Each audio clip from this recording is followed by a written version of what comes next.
Hi, welcome to Get Used to It. I'm Sheila Kuehl, your hostess, guide, whatever, and today we have one of our occasional series which we've called Voices of Our Lives, in which we interview a person in our community who has not made a spectacle of themselves.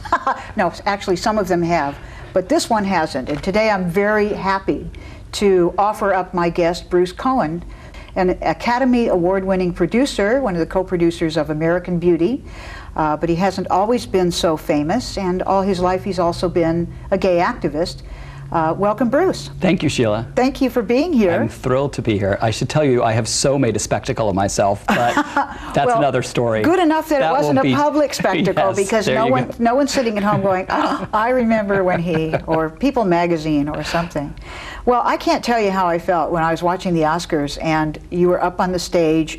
I mean, American Beauty did very well, of course, that year, and yes, it was a wonderful film. And I've known you for a really long time as an activist in the community, but you have to wonder, how does a friend get to be, you know, an Academy Award-winning producer? It's not a thing that absolutely everybody you know is going to do in their lives. So I thought I'd invite you on the show and see kind of what your story is, and I know other people would be interested too.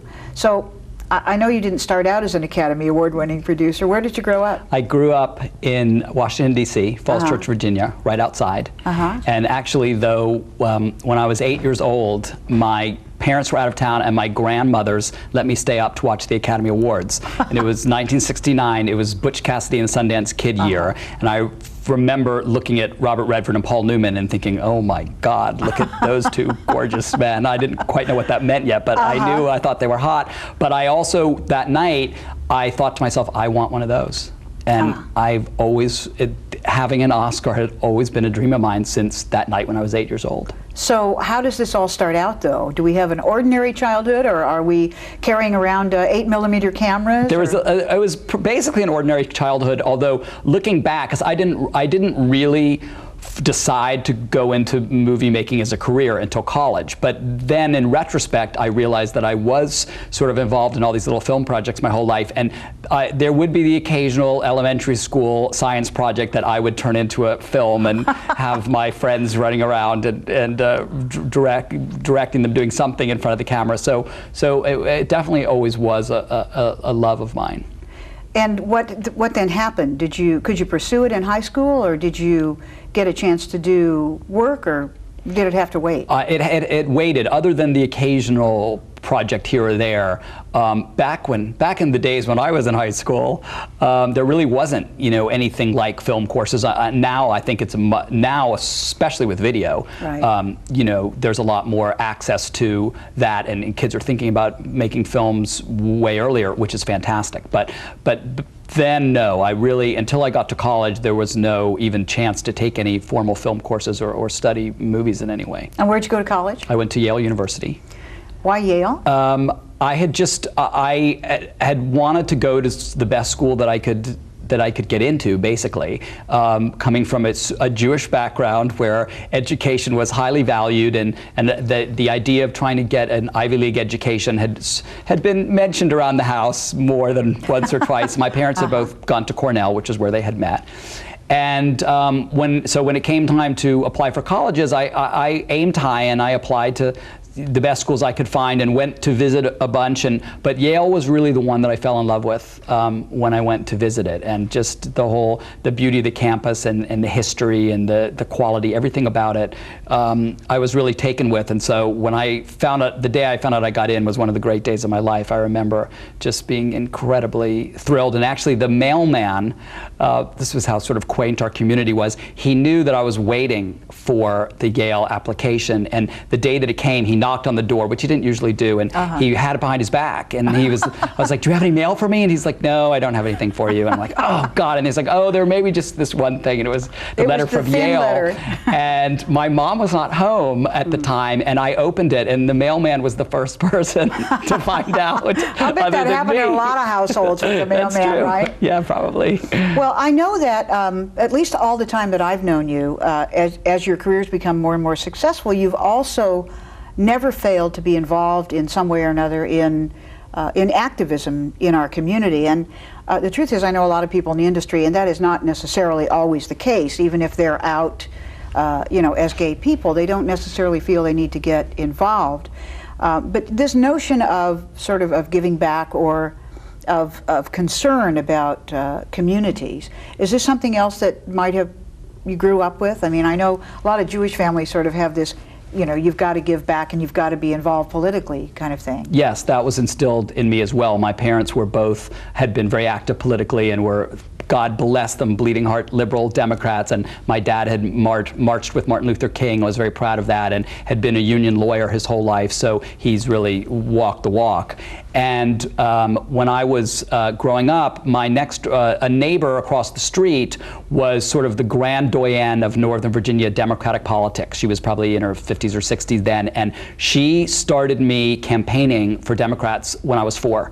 It was literally the first time that I would walk door to door. I was a little precocious as a kid, and was evidently quite a hit, because here is this 4-year-old campaigning. So I think I got a few votes here or there for my candidates, and the first letter I got was from a county supervisor who actually won when I was 7 years old, and I have a letter from him thanking me for all of my hard work on his campaign. So politics got in my blood really early, and I've been a political junkie pretty much my whole life. But of course there's something beyond politics in terms of what we care about. I understand that, I also equate kind of the ethos that you might have in terms of the political work, electeds, what you do when you're in office, etc., with kind of a mission about taking care of the most vulnerable among us. But when did you first start to kind of have at least a consciousness about your own sexual orientation?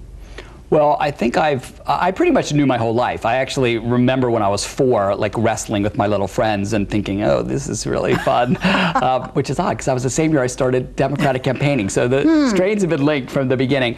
But I didn't admit it to myself fully and deal with it until I was in college. But it was something that I had always known. And looking back, I feel like for me personally, I was absolutely born that way, and it's something that I've been aware of really my whole life. And was there activism in college at this time about sexual orientation stuff? Yes.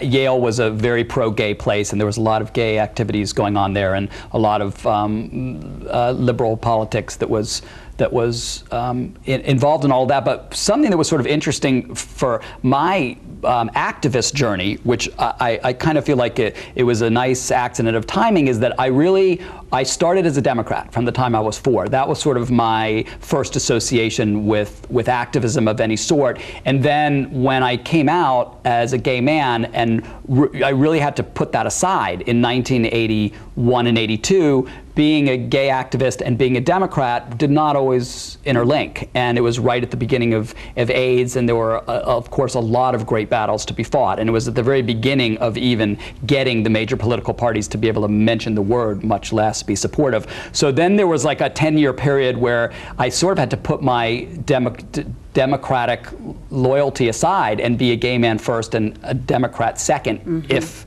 at all. But what's happened over the last 10 years or so, which we'll talk about later in the program, I hope we'll get a chance to, and I believe was led by Clinton, is that those two great loves of my life have become closer and closer together. Whereas today, being a gay activist and being a loyal, beloved member of the Democratic Party is so very much in sync and continues to get more in sync, and for me, it's a really exciting thing. Well, of course, it was exciting for me too. You certainly didn't find any gay people running in the other party, at least not yet in California. But you were studying film while you were in college? Yes, I decided at Yale that I sort of admitted to myself that, well, what do you really want to do with your life? And I knew deep down it was film. I just never really thought about it that way. I'd never really thought that it was an option. I'd always sort of, thought, well, you're a lawyer or a teacher or a doctor or a fireman or an airplane pilot or an architect or something. Now it is more, but it really wasn't in people's consciousness back then. But I've realized, film's really what I love and what I want to do. So I got the idea in college to do that and switch my major to film and started studying at Yale. So what was the breakthrough? Because college, a lot of people want to play with film in college, and they do their student films, and they hope that their going to make the next step, and you clearly did. What was the next step? Well, I went to, after my sophomore year in college, I did an internship at NYU it was a film program, NYU Intensive, where you just went and made movies all summer long, which was really fantastic. And then junior year, so I decided, okay, well, that was great. I decided that I wanted to come out to Los Angeles because that was Hollywood, of course. Right. And luckily, my dad had only 2 connections in the movie business, but they both worked at Warner Brothers, and I got them both resumes, and they got them both to the personnel woman. And I actually found out later that I ended up getting an internship at Warner Brothers that summer. I've had a lot of luck being in the right place at the right time, which I think is that's not an unusual thing, that people look back on their careers and they're like, if this one little thing hadn't happened. That's true.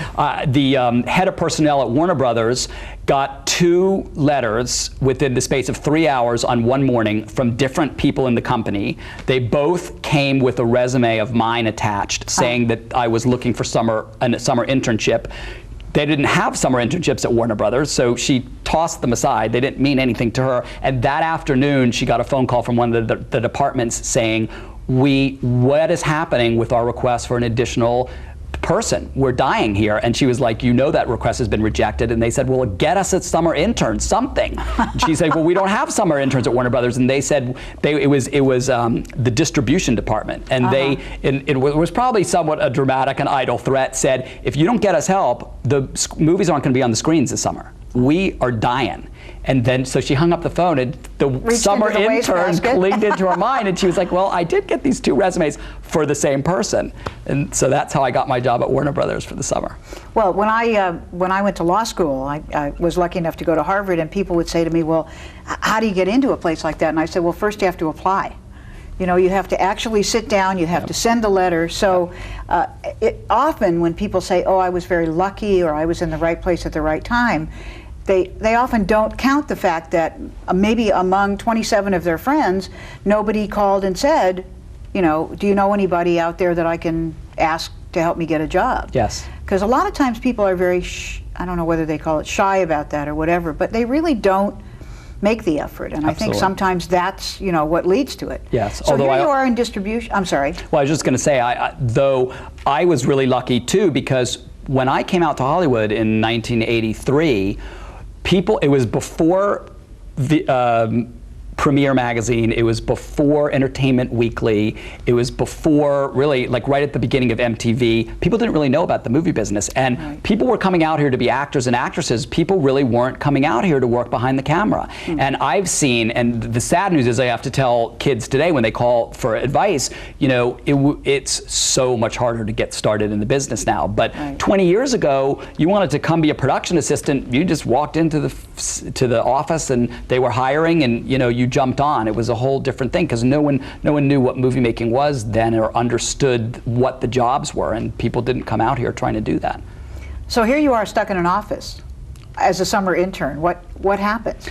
Well, they had, I had a great summer and really learned a lot, and all the people at Warner Brothers had said, come back when you graduate, you know, go back to school for your senior year and come back next June. And they actually had told me, they said, you know, you'll have a real job and you'll get a promotion and a salary and a desk and the whole thing. So I go back to Yale, all completely the cocky senior, and I've got a job at Warner Brothers, you know, which was actually very exciting. I had a great senior year and actually made a 1-hour narrative video as my senior thesis, and didn't take much else in the way of classes, but which was great for my creativity to work on that project. And when I got back to, so I moved out to California a week after graduation and to start my new life, and I got there on the first day and they're like, well, we don't really have a job for you. We don't really have the desk or the office or the promotion, but we can give you your internship again, and they said, you know, we didn't want to tell you because we felt so bad and we didn't want you to be depressed. And I actually said, you know what, I'm glad you didn't tell me, because I had my whole fantasy thinking I had this great job, and I moved out here and now I'm here, and so it's fine. So I started as a college intern again, as a college graduate, which went fine until about November, when the same woman from Warner Brothers personnel called and said to them, it's November, why hasn't your college intern gone back to college?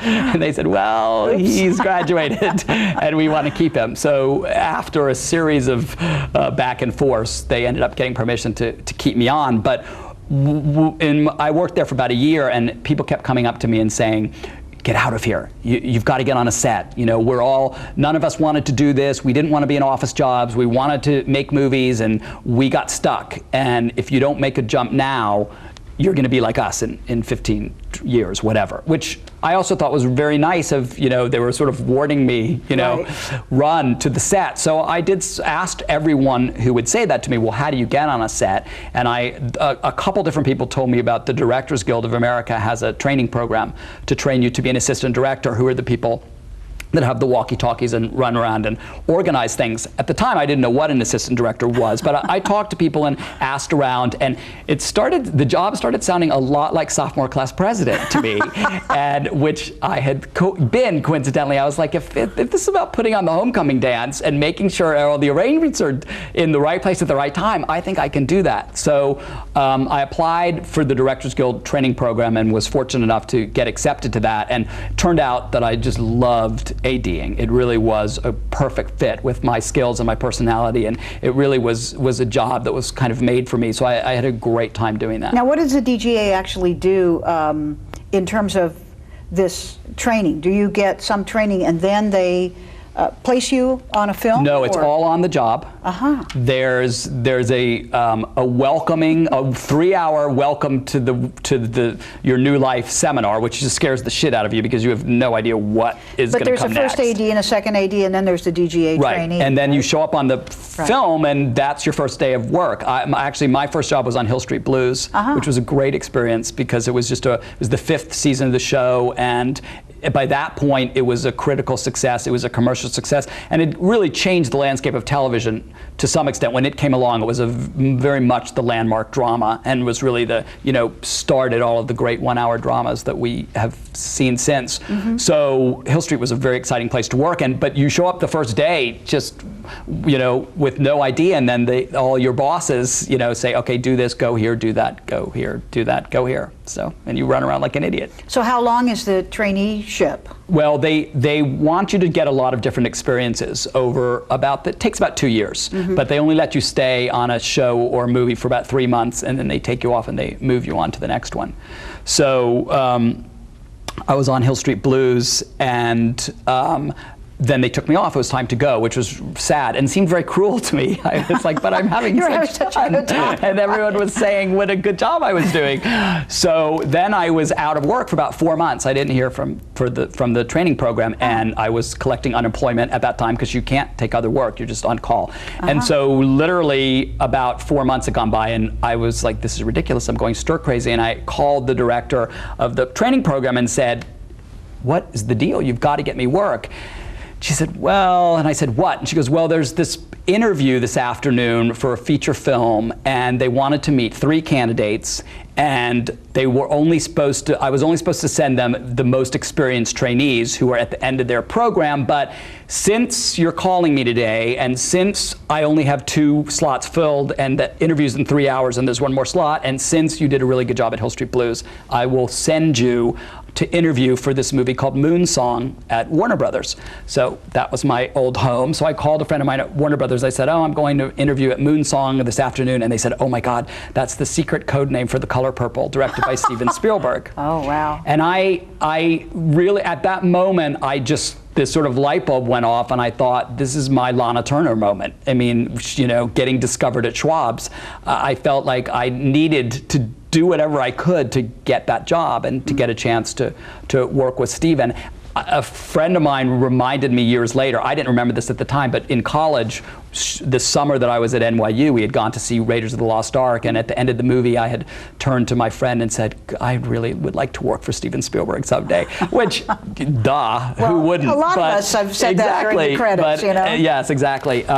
So I was very fortunate in that I did end up getting the job after a lot of convincing I went in with a very aggressive game plan, because I really thought that ordinarily, I think I would have trusted my own presentation, but in this case, I knew I was going in with less experience than the other folks. Right, and so I really fought hard for the job, and I almost instructed them to call Hill Street Blues because I thought that was my only chance. I didn't know if I'd get a good enough recommendation from Hill Street Blues, but I thought I've got no shot unless if the people at Hill Street Blues say to them, you've got to hire this kid. And then I found out later that one of the producers that they had talked to had in fact said, you'd be making a huge mistake if you don't give this kid a shot.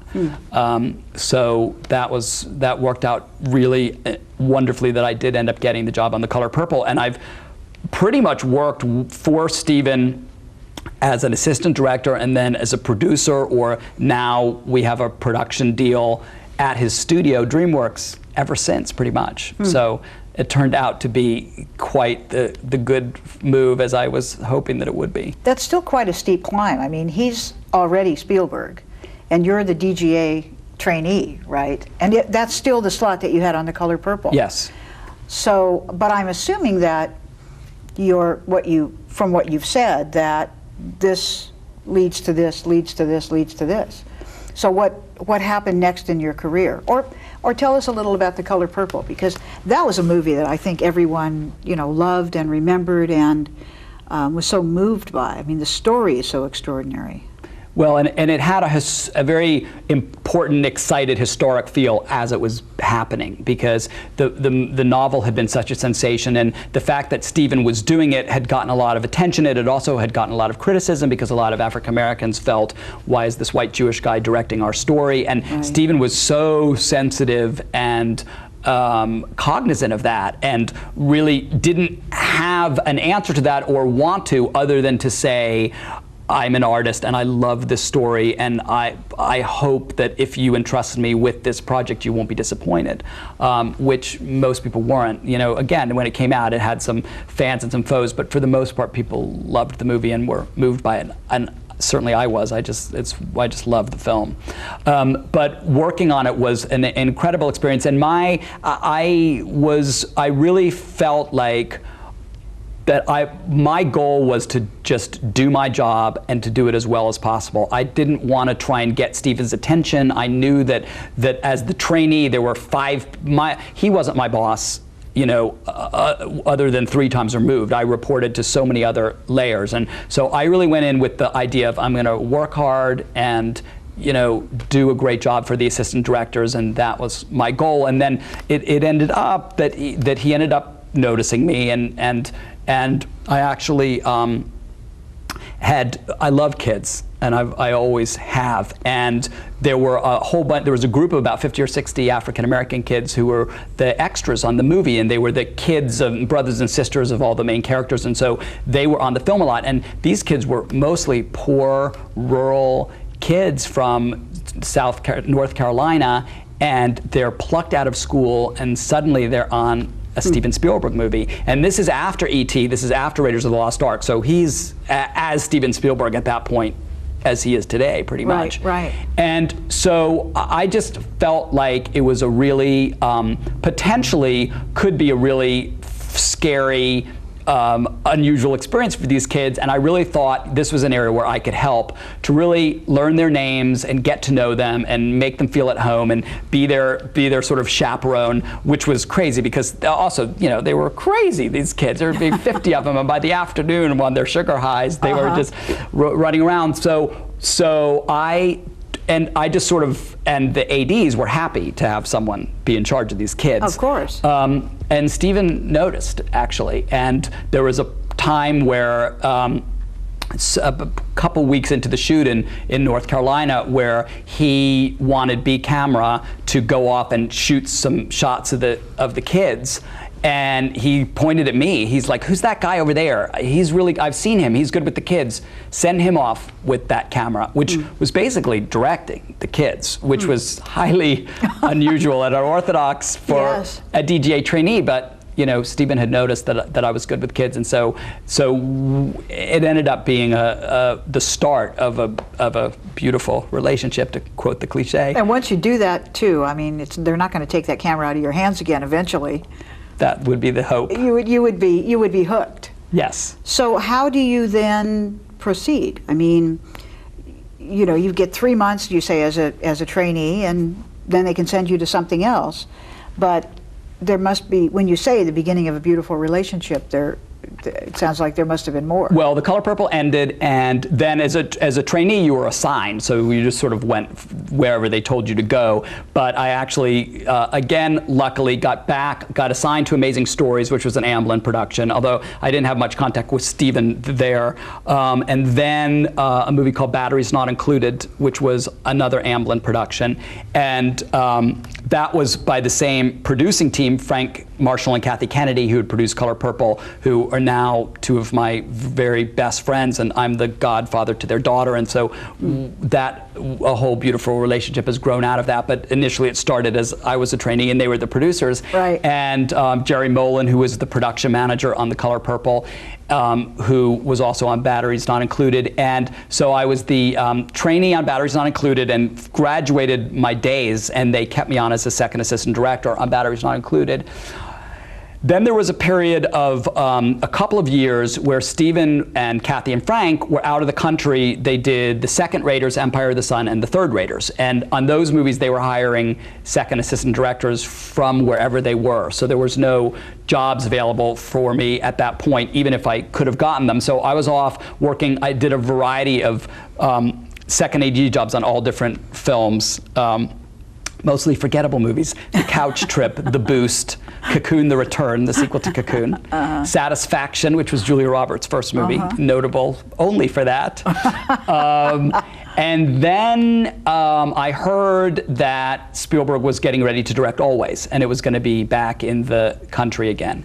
And so I called up Kathy and Frank and Jerry, and I said, you know, you've got to please let me be the second assistant director on Always. And so I went in and I interviewed on that and got that job. And then that really started the string of a bunch of movies in a row that I did for them. I was the second assistant on Always.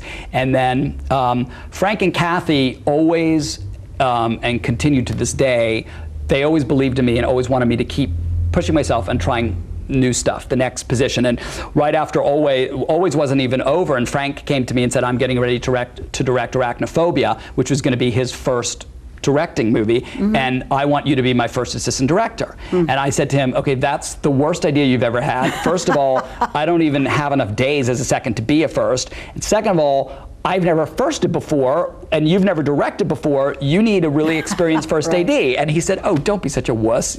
You're going to be my first AD. And so he actually, I ended up, I got hired on another show just to get enough days as a second so that I could be eligible to be his first. And I was his first on Arachnophobia, which worked out wonderfully, and we had a great time. And thank God I didn't listen to myself, and I let him say, no, I'm sure you can handle it. And after Arachnophobia, Stephen was getting ready to do Hook, which was going to be a huge production. Budgetarily and physically, it was one of the largest movies Stephen had done at that point. And Kathy and Frank and Jerry Molen, of course, were like, Bruce Cohen is your first AD. And Stephen felt, and rightly so, he said, no way, this kid, he's still a kid, he's only firsted one movie, I'm about to do the largest movie of my career, get me the guy who's done all of Martin Scorsese's movies, get me the guy who's done 10 of Brian De Palma's movies. You know, he was interviewing all these first, get all the big first ADs of the day. And after every interview, Kathy and Frank and Jerry would say, Bruce Cohen, you should give the kid a chance. And he finally, I do believe that they annoyed him into hiring me. And that was a long, about a 1.5 year process from the time I first started till the time we finished. And it had its very difficult moments, but for the most part, Stephen and I had just an incredible experience. It's a very intimate relationship between the first AD and the director, and especially the way Stephen works, because Stephen demands. He wants the first assistant director at his side from the second he gets there to the second he leaves. I mean, he literally would yell. I'd take one step away, and he'd get back here. And I'm like, Stephen, I have to talk, you know. But people learned, you know, they knew, if you want me, you've got to come to where I am, because if I lose physical contact with Steven Spielberg, he yells. Yes, so I can't come over to talk to you. Now, what year are we in now, This Bruce? is 1990. So you must be actually. pretty open about being gay. It's something very clear to everybody in the company. No, actually. What had happened with that was I was out in college, And then I came out to LA, and in my mind, I'm an out gay man. You know, that's not changing.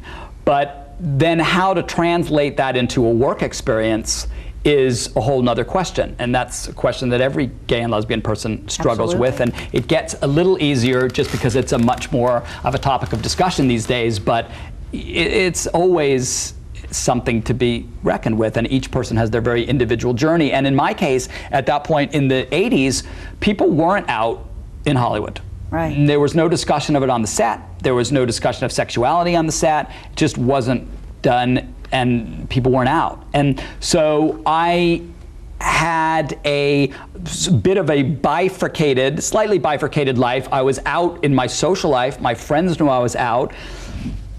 Some people on the set would know I was out. Anyone that I got friendly with who would be part of my social circle would know, but I wasn't out at work.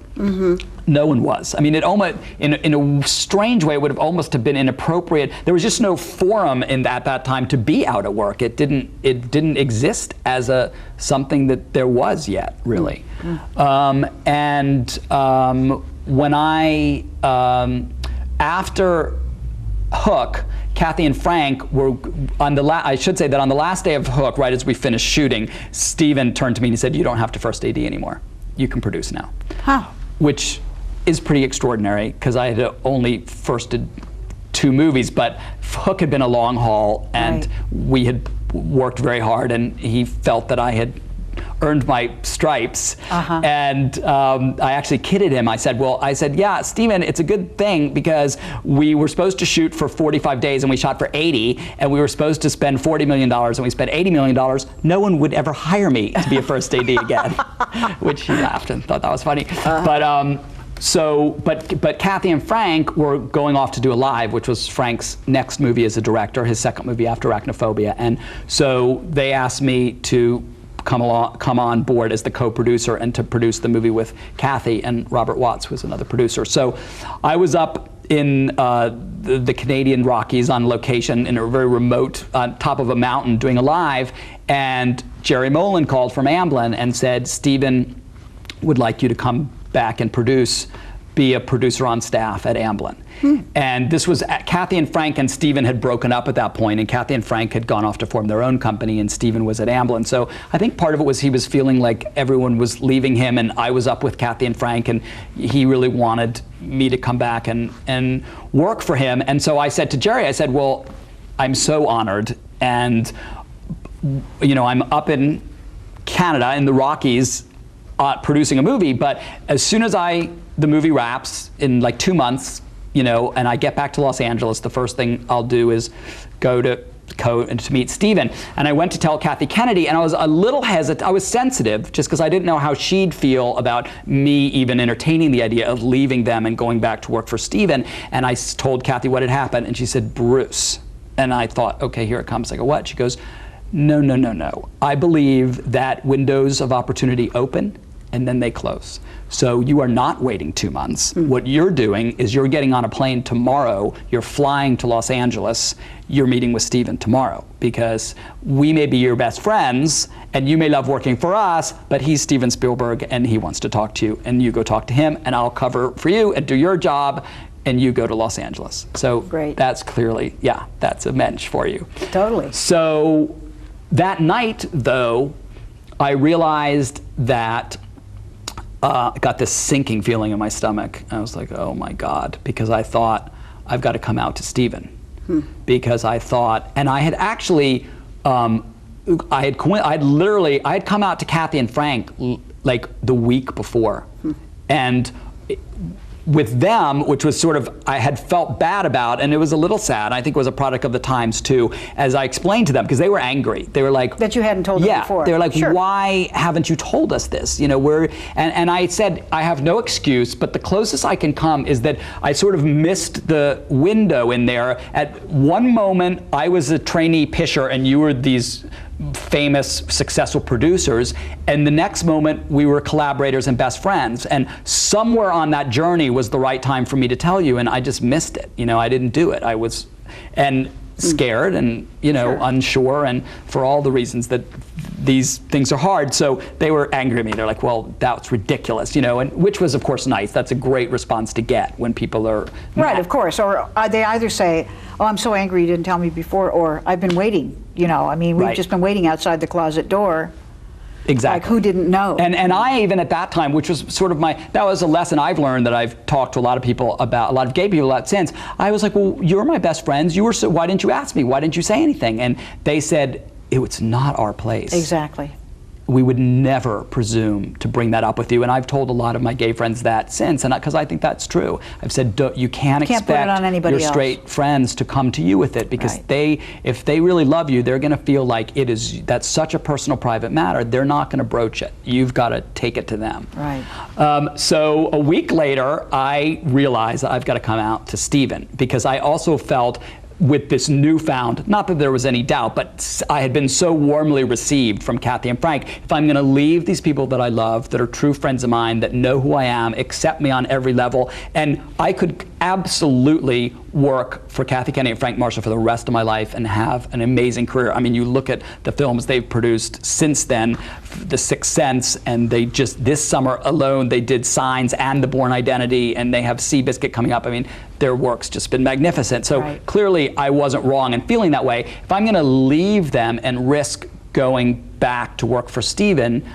I need him to know who I am. Exactly. And so I went to tell Kathy, and she she did not think that was a good idea. She said, that's such a huge risk, and it's blurring the line from personal to professional. And what if Stephen doesn't react well? I don't know what his reaction will be. I don't know whether he knows gay people or whether anyone has ever had this discussion with him before. And I said, well, Kathy, that's why I have to do it. If he has a problem with it, then I need to know that, because then I can't go work for him. So this was a big, I'm coming a long way fast for someone who hadn't been out at work 3 weeks before, but Right. As the circumstances, they were, when the circumstances are dealt you have to deal with them, and hopefully. Well, I also think when you come out to people who mean something to you, and often we come out to people that we are pretty sure are going to say, oh, I already knew, or that's fine, it somehow almost makes it difficult not to come out to the next person, and just be out at work and out with your family. And as difficult as it is, when you're open with someone, it does make you realize how much fuller you are when you're completely sort of unified. Absolutely. As a person. And so Absolutely. I totally understand it, but it's interesting to me, you have used the word risk twice, that it was a big risk. And I think you may or may not have been right. How did it go? Well, it went wonderfully, and actually the morning before I went in to talk to Stephen, I did realize that I laughed, because I thought, you, Bruce, have such a blessed life. Leave it up to you to be the person who, here, you've had this whole struggle of, well, how do I come out at work? What is even the process of coming out in Hollywood? Well, you go tell Steven Spielberg, and then you've done it. And I laughed to myself, because I thought, if Steven Spielberg's okay with me being gay, then I'm out in Hollywood. I don't really give a flying what anyone else thinks. He's my boss, he's my mentor, he's my idol, he's Steven Spielberg. I'm doing it all at once. I've got a simple plan. So I went in and talked with him, and we had a wonderful talk even before that. He was just saying the most beautiful, lovely, complimentary things about me and his vision for me, and why he wanted me to come back and work for him, and that basically that he would want to work with me to achieve my dreams and to make sure that I get to have the career that I could dream of having, which he has done and has delivered on in spades. So at the end of the whole conversation, which was good too, because it was upping the stakes, because I was wanting this more and more and more. Of course. If there had been any doubt, and there was some doubt because of this whole issue, I didn't know what I was going to decide going into the meeting at this point. Pack my bags and get me back to Los Angeles. Although, of course, I was going to finish alive. But I said, well, there's one more thing that I need to tell you. And he said, what is that? And I said, well, I'm gay. And he said, what could that possibly have to do with this discussion that we're having here? And I said, okay, well, that's the perfect thing to say out of your mouth. I completely agree with you. However, it's a part of who I am. And if I'm going to come work for you, I would only do it if I'm giving you 130% of me, every aspect of myself. And in order for me to do that, being gay is part of that, and you get that along with everything else. So if we're gonna have this relationship, it's just something that I need you to know. And he said, Bruce, I'm Mr. Leftist Jewish liberal from day one. And I said, yes, of course I'm aware of that. And he said, no, listen, I am so honored that you told me, and I love that you told me, but it completely makes no difference to me whatsoever.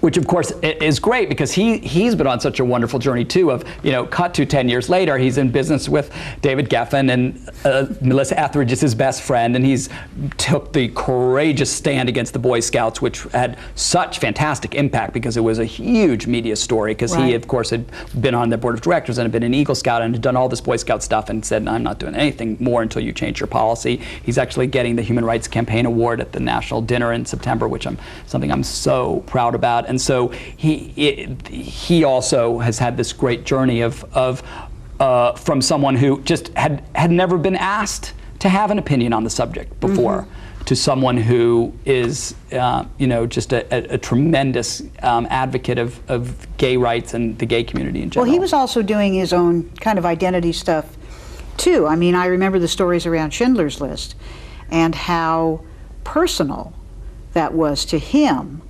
in a way that must have made you feel, I don't know, I'm only assuming that, wouldn't it be wonderful to be able to do a film that was about gay people?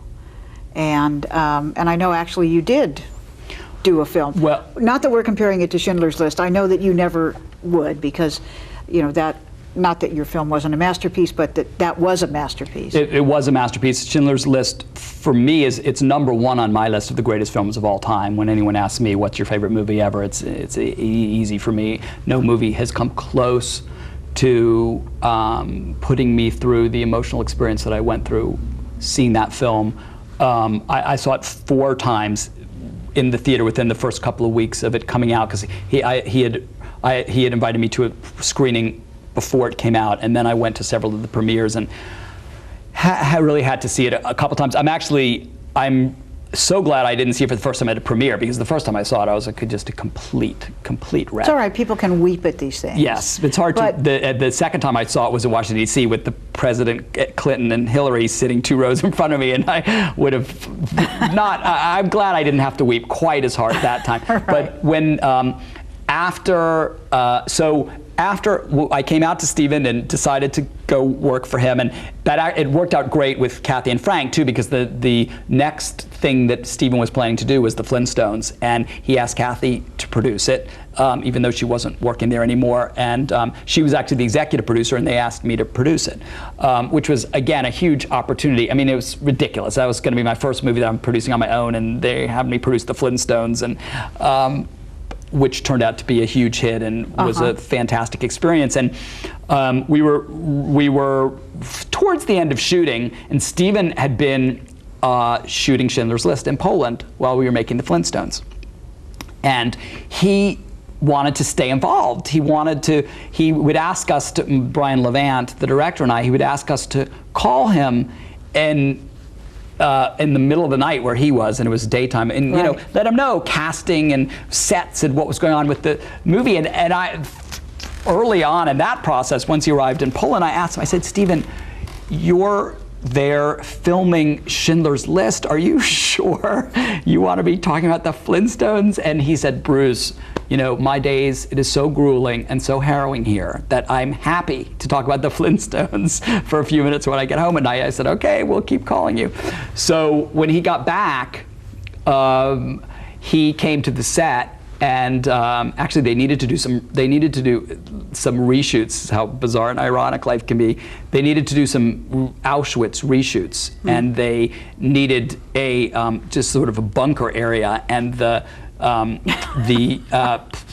we were shooting the Flintstones in this huge mine out in the valley, and they came out and they're like, you know what, we could build Auschwitz here.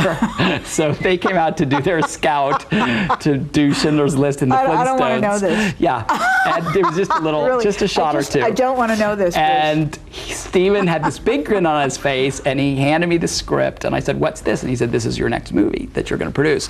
I bought it today as a spec script, and wait until you read this. And it was To Wong Fu, Thanks for Everything, Julie Newmar. And I was so overblown by the idea that I would get to make a gay-themed movie so early in my career. That had been a dream, and I had seen as you said, not to compare them, but I had seen the journey Steven had gone on and how long it had taken him to get a chance to do Schindler's List, which was such a personal movie to him. And looking at him and that arc for him, I had just assumed that it would be many, many, many, many more years until I would get a chance to make a gay-themed film, and I had always sort of assumed it'd be something that I have to find and convince someone to make. And so when he handed me To Wong Fu, I couldn't even believe it. And so that was just such a treat and a thrill to get to make that movie. And that was also a seminal sort of stop on my gay activism journey, because we really brought a lot of change and a lot of love to a lot of people's lives through that film, and the things that would happen around people seeing that movie and straight people seeing that movie, because I think it hits that fine line perfectly of not ever crossing over into proselytizing, but pretty damn close. I mean, the film is hitting you over the head with the message, which is its theme of tolerance and of love and of acceptance, and in, I think, a really beautiful and powerful way. Well, I'm afraid we're going to run out of time before we get to talk about American Beauty sufficiently and President Clinton, which you said you wanted to come back to. So let's sort of fast forward in a way to American Beauty, because I know people are fascinated by the film. It was not a Spielberg film. It was your independent production company. It was film, right? I had partnered up with my producing partner Dan Jenks at that point, and we had formed the Jinx Cohen Company. And several months after we had opened our doors as the Jinx Cohen Company, the script of American Beauty had come into us as a spec script, which means that the writer writes it on their own, has not gotten any money for it, it's not attached to any studio, and then they send it to producers, and producers take it out to studios. And I read it and thought it was the best script I'd ever read. And I was really curious as to what Dan had thought, because Dan's background had been script development, and he had run 2 other producers' production companies. So he had been in the business of reading scripts, developing scripts, and producing scripts for 10 to 15 years, whereas I had come more from production, as we've talked about. So he had probably read 10 to 15 times more scripts than I had over the hall. So when he came in the next morning and said that it was the best script he'd ever read, I knew that we really had something. And we had it only for DreamWorks. All different producers were taking it to all different places. We had no official association with DreamWorks at that point. We were our own production company. Now, as a result of American Beauty, we have a first look production deal at DreamWorks back home. But at that time, we didn't. But the agent knew of my association with Steven and our ties with DreamWorks, and so we had DreamWorks as a territory for American Beauty. And we took it to Glenn Williamson, who was our executive there, and he loved it, and he gave it to Bob Cooper, who was head of physical production at the time, head of production, and he loved it, and he gave it to Steven Spielberg, and he loved it. And so Steven really said, oh my God, this movie is amazing, we need to get this, and we need to make it right away. And actually, Alan Ball, of course the brilliant writer of American Beauty, he wanted to, he was getting all these offers from all these different places, although DreamWorks was the only major studio interested. The other places were like Fox Searchlight and not Dimension, but Artisan, and a couple other of those types of companies. And he wanted to meet all the different producers, because before he decided who was going to produce his movie, he wanted to meet them, and he wanted to meet the production entities that were interested. So we came into a meeting at Amblin, which was still the headquarters of DreamWorks, and it was the first time we'd met Alan, and we told him what a brilliant, beautiful script it was, and we went in and met with Bob Cooper and Glenn Williamson, and had a great meeting with them. And after the meeting was over, we were standing outside of Amblin, and we had heard in the meeting, we didn't know Stephen had read it, but Bob Cooper started talking about Stephen and how much he loved the script, which was news to us, exciting news to us. And we were standing outside Amblin, and Dan and I were trying to give just a little more sales push for ourselves and to tell Alan how we work and why we should be the ones to produce the movie and what a great place DreamWorks is and why that would be the right decision. He was very hesitant to make it at a big studio because he thought that big studios were trying to make him change it and water it down. I mean, it's a very edgy film, and who knows what they might ask. So we're talking to Alan, and Dan nudges me, and I look up, and Stephen's walking out the door of Amblin, and so I'm hoping that Bob Cooper, that it was a gamble, because God knows if Stephen really had read it, if he really had liked it, if he'd know what the hell I was talking about. And this was impromptu. He wasn't expecting this. But I said, he goes, "Hi, Bruce." I go, "Stephen, this is Alan Ball. He wrote American Beauty, the script you read last night." Trying to just give him as much line as I could. And Stephen looked at Alan and said, "Oh my God." And he then talked for 20 minutes about lines of dialogue, scenes, characters, casting. In that time, saying amongst everything else brilliant, he said, "Don't change a word, make this right away, you should leave it exactly the way it is." And it was really a thrill for me, because I had met Stephen just once or twice over the couple months since we've been partners, but had never really spent any quality time with him, and Alan had never met him before.